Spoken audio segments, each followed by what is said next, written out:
जी, मैं 3 साल से लगातार प्रियंका गांधी जी और राहुल गांधी जी से समय मांग रही हूँ, लेकिन उनको ऑफिस हमेशा कभी एक के पास भेज देता है, कभी दूसरे के पास भेज देता है। एक से समय मांगेंगे तो बोलेंगे दूसरा समय देगा। लगातार न्याय यात्रा के दौरान भी मैं छत्तीसगढ़ की मीडिया देख रही थी। न्याय यात्रा के दौरान तब भी न्याय यात्रा की भी मैं इंचार्ज थी वहां की मीडिया की, तब भी राहुल गांधी जी किसी से नहीं मिले। वो आते थे अपने यात्रा में 5 मिनट हाथ हिलाते थे, जाके अपने अंदर ट्रेलर में बैठ जाते थे, कार्यकर्ता से भी नहीं मिलते थे।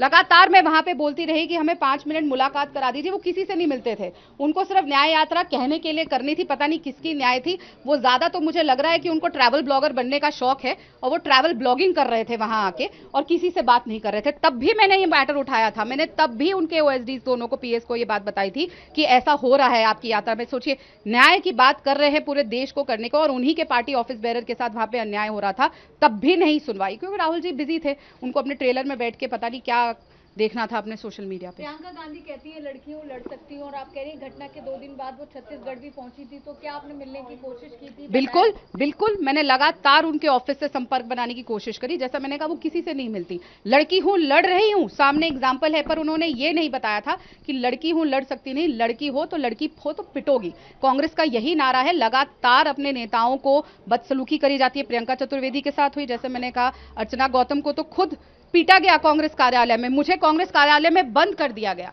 ये कोई बाहर की घटना नहीं है। जब कांग्रेस कार्यालय में, नेशनल कार्यालय में और स्टेट के कार्यालय में अगर ऐसी चीज हो रही है तो बहुत चिंतन का विषय है। जो लोग बात करते हैं महिला के न्याय की, जो लोग बात करते हैं मणिपुर की, कर्नाटक की, वो खुद अपने घर में लड़कियों को पीट रहे हैं और कमरे के अंदर बंद कर रहे हैं। और क्यों 3 आदमियों ने मुझे कमरे के अंदर बंद किया, ये भी बहुत चिंतन का विषय है। जी, आप राम मंदिर गई इसीलिए विरोध हुआ, आप लगातार ये कह रही हैं। जी बिल्कुल, ये सारा सिलसिला तब से शुरू हुआ, क्योंकि मैं सामने आके मैं इस बात से खुश हुई कि हम राम मंदिर जाने का, ये पीढ़ियों से हम इंतजार कर रहे थे कि कब राम मंदिर मिलेगा, कब राम लल्ला के दर्शन करने जाएंगे। और वो पार्टी जिसकी शुरुआत हर सभा की रघुपति राघव राजा राम से होती थी, मैं कभी जीवन में नहीं सोच सकती थी कि वो राम जी की इतनी दुश्मन निकलेगी और उनको इतना कष्ट होगा कि कोई राम लल्ला की उपासना करेगा, तो और उसका ऐसी सजा मुझे मिलेगी, मैंने कभी नहीं सोचा था। आज भी मेरे रोंगटे खड़े होते हैं सोच के कि जब मुझे उस कमरे में बंद किया गया। और प्रियंका गांधी जी की चुप्पी आज तक मुझे तकलीफ दे रही है। राहुल गांधी जी की चुप्पी,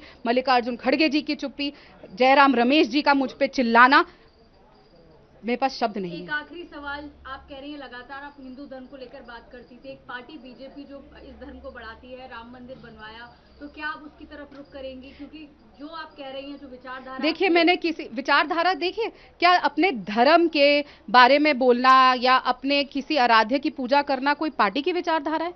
मेरा संविधान मुझे ये हक देता है कि मैं किसी भी धर्म को फॉलो करूं, कहीं पे भी जाऊं, कहीं पे भी पूजा करूं।